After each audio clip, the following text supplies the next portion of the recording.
তারিখের কিতাবের মধ্যে আছে আল্লাহ রসুল সাল্লাল্লাহু আলাইহি সাল্লাম একটানা 15 থেকে 17 দিন পর্যন্ত ওই অঞ্চলে দ্বীনের দাওয়াত দিলেন। একজন মানুষও ঈমান আনে নাই, একজনও কালেমা পড়ে নাই, বরঞ্চ অঝরে পাথর মেরে ওনাকে তাড়ায় দিছে।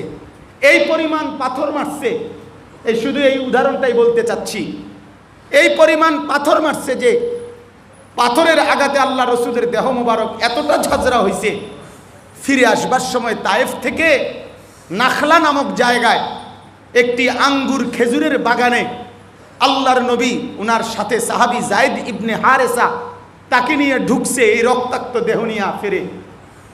এই বাগানটা ঘটনাচক্রে ছিল মক্কায় কাফেরদের রসুলে পাক সাল্লাল্লাহু আলাইহি সাল্লামের সবচেয়ে বড় দুশমনদের একজন উতবা, আবু জেহেল, আবু লাহাব, উতবা নাম শুনছেন না? এই উতবার বাগান ছিল এটা। আর ঘটনাচক্রে ওই সময় উতবা বাগানে ছিল, ওই বাগানে ছিল। এই অবস্থায় উতবা, আল্লাহ রসুল যখন ওই বাগানের ভিতরে ঢুকছে দূর থেকে, উতবা দেখছে এই দৃশ্য যে আল্লাহ রসুলের সমস্ত দেহ ঝাঁঝরা রক্তাক্ত পাথরের আঘাতে। তখন নবীজি নিজের, আরে উতবা তার গোলাম আদ্দাস, গোলামের নাম, তার হাতে নিজে আঙ্গুর এবং খেজুর দিয়ে বলছে তুমি ওই লোকটার কাছে যাও, গিয়ে তাকে এই খাবার দেও। আর ওইখানে কিতাবে লিখছে এই উতবা তখন চিৎকার দিয়ে আওয়াজ দিয়ে উঠছে, এক কাফের, এক বেঈমান নবীর শ্রেষ্ঠ দুশমনদের একজন, সেই উতবা পর্যন্ত বলছে হায় তায়েববাসী, তোরা এটা কে করলি, কে করলি তোরা? এক মানুষকে মানুষ বুঝি এভাবে মারে, এভাবে মারে। আরে আমরা তো আজকে 11 বছর বিরোধিতা করছি তার, এইভাবে তো তাকে কোনোদিন পাথর মারি নাই। এইভাবে কেমনে মারে এক মানুষ, কেমনে মারে? এক কাফেরের দিলের মধ্যে, এক দুশমনের দিলে পর্যন্ত দরদ আসছে। মুহাম্মদ আরবি সাল্লাল্লাহু আলাইহি সাল্লাম এই পরিমাণ ব্যথা সহ্য করেছে, এই পরিমাণ ব্যথা সহ্য করেছে। আল্লাহ পাক রব্বুল আলামিন বললেন কোরআনুল কারীমের মধ্যে নবীজি সাল্লাল্লাহু আলাইহি সাল্লামকে, ফাবিমা রাহমাতিম মিনাল্লাহি লিনতা লাহু, হে নবী আপনার উপরে আল্লাহ তাআলার রহমত, আল্লাহ তাআলার দয়া, যে আপনি আপনার অনুসারীদের প্রতি বড় নরম, নম্র, কোমল এবং দয়ালু এই আচরণওয়ালা ছিলেন। সুবহানাল্লাহ। আপনার নম্র আচরণ, ভদ্র আচরণ, দরদি আচরণ, এই নম্র, ভদ্র, নরম, কোমল আচরণ, এই কোমল আচরণটাই আপনার উপরে আল্লাহ তাআলার বড় রহমত।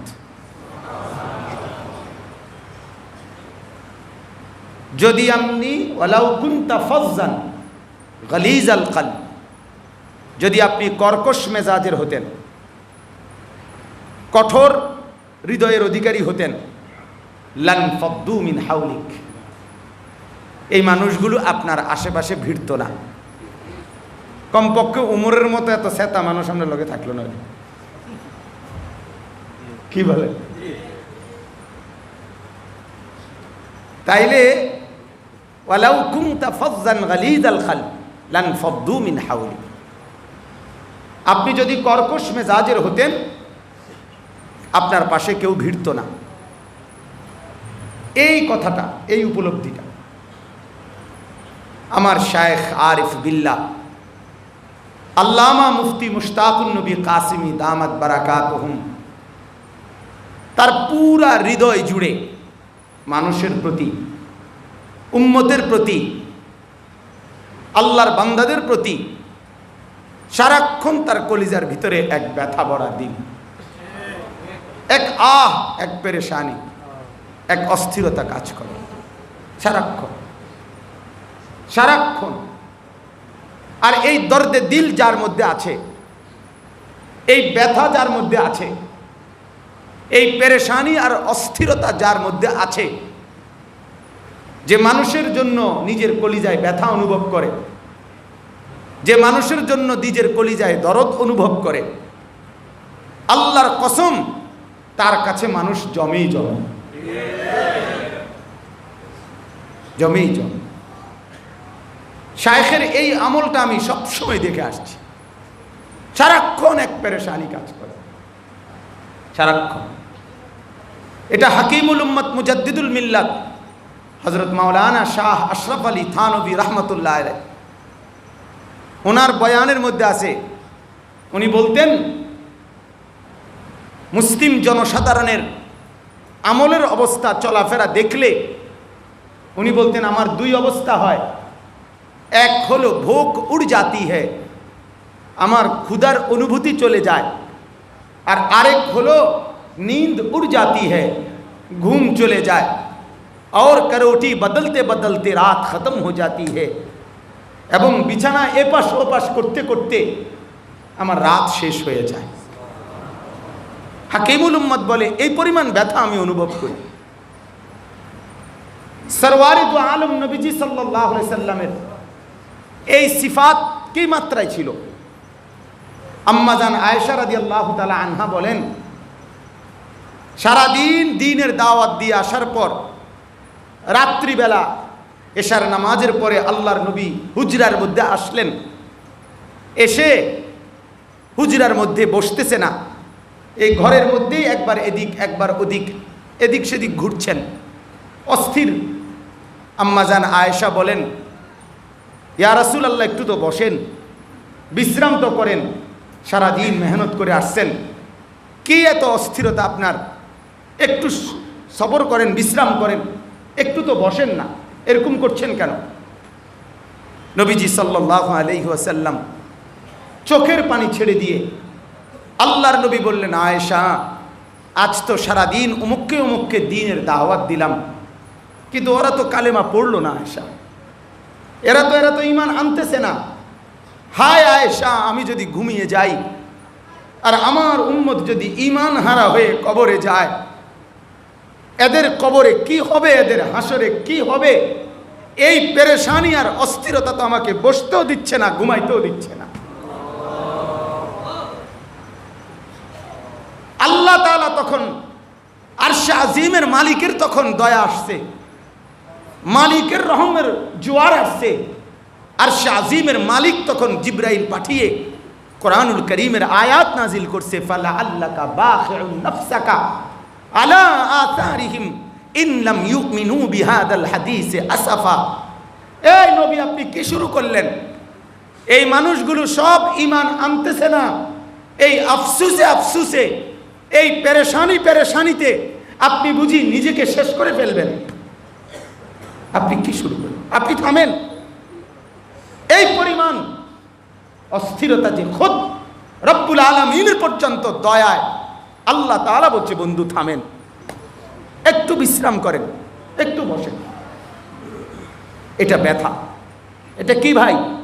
দর্দে দিল, দর্দে দিল, ব্যথা, ব্যথা। এটা আমি আমার শায়েখের মধ্যে এই পেরেশানি দেখছি। আমি হজের সফরে শায়েখের সাথে যখন ছিলাম, আসরের নামাজ হারাম শরীফে ফাহাদ গেটের দোতলায়, আমরা যেখানে সবসময় বসি হজরতের সাথে, এর একটু আগাইয়া আমি আর হজরত একসাথে নামাজ পড়ছি আসর, এবং আল্লাহর ঘর দেখা যায়।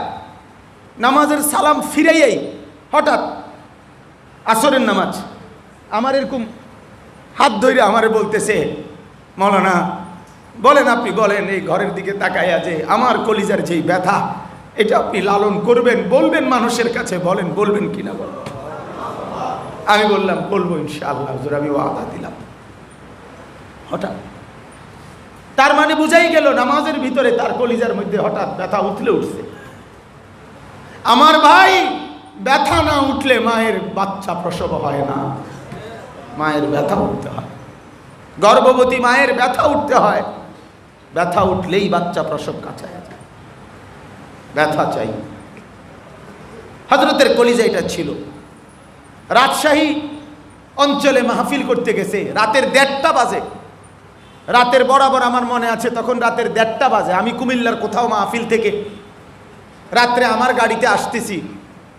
আমার শায়েখ আরিফ বিল্লাহ আল্লামা মুফতি মুশতাকুন নবী কাসেমি হযরতের মোবাইল ফোন করছে আমার মোবাইলে। আমি ধরলাম, আমারই বললো, মাওলানা কই আপনি? আমি গাড়িতে। বলতেছে, মাওলানা এখানে তো রাজশাহী অঞ্চলে, এই অঞ্চলে মাইলকে মাইল কোনো মসজিদ নাই, মাদ্রাসা নাই, এই মানুষগুলোকে দিন শেখাবে কে বলেন? রাতের তখন 1:30 বাজে।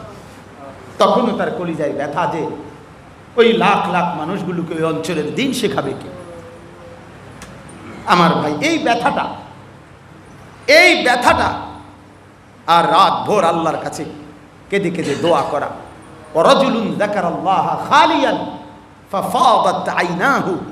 আল্লাহর রাসূল বলেছেন, যে ব্যক্তি একাকী নিভৃতে আল্লাহর জিকির করে আর এভাবে ডাকতে থাকে যে জিকির করতে করতে ফাফাদাত আইনাহু, তার 2 চোখ বেয়ে অঝরে পানি ঝরতে থাকে। হযরত যখন জিকির করেন তখন অঝরে পানি ঝরতে থাকে না? তো এই ফিকির, আজকে আমি শুধু এই কথাটাই বলতে চাই যে এই দর্দে দিল, এই ব্যথা, নবীজি সাল্লাল্লাহু আলাইহি ওয়াসাল্লাম 51 বছর বয়সে আল্লাহর নবী সাল্লাল্লাহু আলাইহি সাল্লাম তায়েফের ময়দানে যখন গেলেন, কেন গেলেন? শুধু এই আশায়, এই ব্যথা নিয়ে মক্কাবাসী আমাকে বারবার প্রত্যাখ্যান করছে, বিরোধিতাই করছে বেশি। পার্শ্ববর্তী তায়েফে দেখি সেখানে কিছু মানুষ কালেমা পড়ে কিনা। তারিখের কিতাবের মধ্যে আছে আল্লাহ রাসূল সাল্লাল্লাহু আলাইহি সাল্লাম একটানা 15 থেকে 17 দিন পর্যন্ত ওই অঞ্চলে দ্বীনের দাওয়াত দিলেন। একজন মানুষও ঈমান আনে নাই, একজনও কালেমা পড়ে নাই, বরঞ্চ অঝরে পাথর মেরে ওনাকে তাড়ায় দিছে। এই পরিমাণ পাথর মারছে, এই শুধু এই উদাহরণটাই বলতে চাচ্ছি, এই পরিমাণ পাথর মারছে যে পাথরের আঘাতে আল্লাহ রসুলের দেহ মোবারক এতটা ঝাঁঝরা হয়েছে, ফিরে আসবার সময় তায়েফ থেকে নাখলা নামক জায়গায় একটি আঙ্গুর খেজুরের বাগানে আল্লাহর নবী উনার সাথে সাহাবী যায়েদ ইবনে হারেসা তাকে নিয়ে ঢুকছে এই রক্তাক্ত দেহ নিয়ে ফিরে। এই বাগানটা ঘটনাচক্রে ছিল মক্কায় কাফেরদের রসুলে পাক সাল্লাল্লাহু আলাইহি সাল্লামের সবচেয়ে বড় দুশমনদের একজন উতবা, আবু জেহেল, আবু লাহাব, উতবা নাম শুনছেন না? এই উতবার বাগান ছিল এটা। আর ঘটনাচক্রে ওই সময় উতবা বাগানে ছিল, ওই বাগানে ছিল। এই অবস্থায় উতবা, আল্লাহ রসুল যখন ওই বাগানের ভিতরে ঢুকছে দূর থেকে, উতবা দেখছে এই দৃশ্য যে আল্লাহ রসুলের সমস্ত দেহ ঝাঁঝরা রক্তাক্ত পাথরের আঘাতে।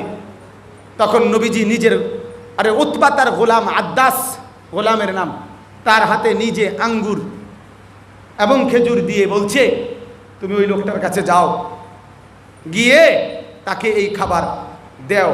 আর ওইখানে কিতাবে লিখছে, এই উতবা তখন চিৎকার দিয়ে আওয়াজ দিয়ে উঠছে, এক কাফের, এক বেঈমান, নবীর শ্রেষ্ঠ দুশমনদের একজন, সেই উতবা পর্যন্ত বলছে, হায় তায়েববাসী, তোরা এটা কে করলি, কে করলি তোরা?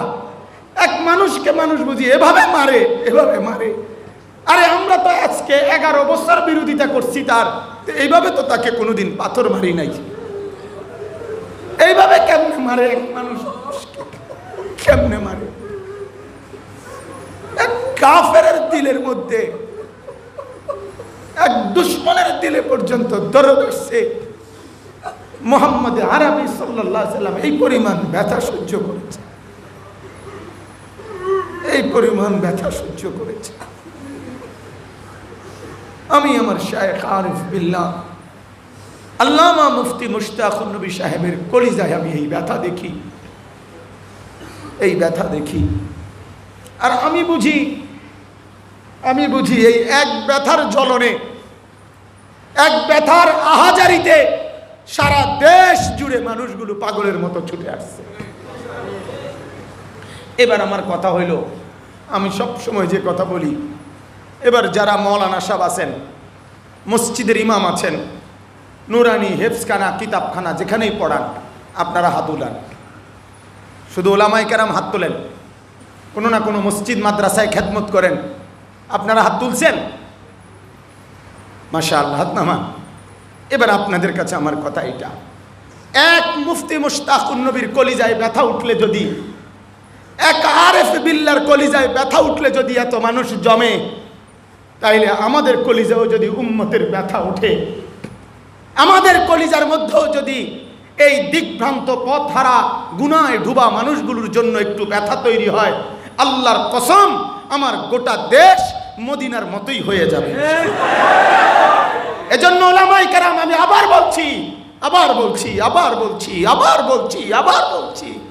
ব্যথা তোলেন, ব্যথা তোলেন। আপনারা কাঁদবেন। ফেব্রুয়ারি মাসের ইসলাহি মজলিসে আমি এই কথা বলছিলাম, ওলামায়ে কেরাম ব্যথা তোলো। আমাদের বড় দুর্ভাগ্য, আমাদের জনগণ ইসলামের দিকে আসতে চায়, সাধারণ জনগণ নামাজ পড়তেই চায়, মানুষগুলোকে কলিজার ব্যথা নিয়ে ডাকার মতো লোকের বড় অভাব। সত্যি কথা ভাইয়া, সত্যি কথা। এক সিলেটবাসী যে পরিমাণ মাহফিল ওনার কাছে চায়, বাকি গোটা দেশ খালি হয়ে যাওয়া সম্ভব না যদি শুধু সিলেটের আবদার পূরণ করতে হয়। এই পরিমাণ অবস্থা, তারা পারে না সিরালাইব। কেমনে কুলাবে এক মানুষ, বলেন না, কেমনে কুলাবে? আজ বড় দর্দে দিলওয়ালা সাথী দরকার। এটা আমার শায়েখেরও ব্যথা, এটা আমাদেরও ব্যথা। এই জন্য নওজোয়ান আলেমরা, আপনাদের কাছে আমার কথা এটাই, আপনারা আপনাদের কলিজায় একটু ব্যথা উঠান মানুষের জন্য, উম্মতের জন্য। মানুষগুলোকে দুনিয়ার গুনার মধ্যে ডুবাইয়া দিছে, টেলিভিশনওয়ালারা নিয়ে যাচ্ছে, ফেসবুকওয়ালারা নিয়ে যাচ্ছে। অতএব মেহেরবানি করে প্রত্যেকের কাছে বিনীত অনুরোধ, আপনারা প্রত্যেকেই দর্দে দিলওয়ালা, ফিকিরওয়ালা হবেন, বলেন ইনশাআল্লাহ। হযরত বলছেন এটাই কথা। অতএব আজকে আপনাদের কাছে আমার শায়েখ আরিফ বিল্লাহ আল্লামা মুফতি মুশতাকুন নবী সাহেবের এই হৃদয় ভরা, দরদওয়ালা, ব্যথাওয়ালা এই বয়ানগুলো জবানে শুনতেছিলেন, রেকর্ডিংয়ে শুনতেছিলেন, ফেসবুক ইউটিউবে শুনতেছিলেন। আল্লাহ পাকের শুকর এবং মেহেরবানি, এতদিন যে কথাগুলো চোখের পাতা ভেজা ছিল, আজকে বহুদিন পরে, বহু সাধনার পরে, অক্লান্ত পরিশ্রম আর মেহনতের পরে, মাদ্রাসার উস্তাদদের পরিশ্রমে এবং সাথীদের মেহনতে হুজুরের এই বয়ান, 6টি বই, আলাদা আলাদা ছোট ছোট বই, সুন্দর বয়ান, একটি মলাটের ভিতরে বইগুলো নতুন ছাপানো হয়েছে, বলেন আলহামদুলিল্লাহ। এখানে আমাদের শায়েখের 5টি বই, 5টি বয়ান একত্রে আছে, একটা আল্লাহ তাআলার সিফাত, দুরুদ শরীফের ফজিলত, লা হাওলা ওয়ালা কুওয়াতা ইল্লা বিল্লাহর ফজিলত, তওবা ইস্তিগফার, জিকিরের পরিচয়, জিকিরের ফজিলত। আর খতিব আজম আল্লামা নুরুল ইসলাম অলিপুরি দামাত বারাকাতুহুম এইখানে বসে যেই বয়ান করেছিলেন, সেই বয়ানের একটি বই, আত্মার পবিত্রতা। এই 6টি বই একটি বক্সে মাত্র 200 টাকা করে বিক্রয় করা হয় ওইখানে।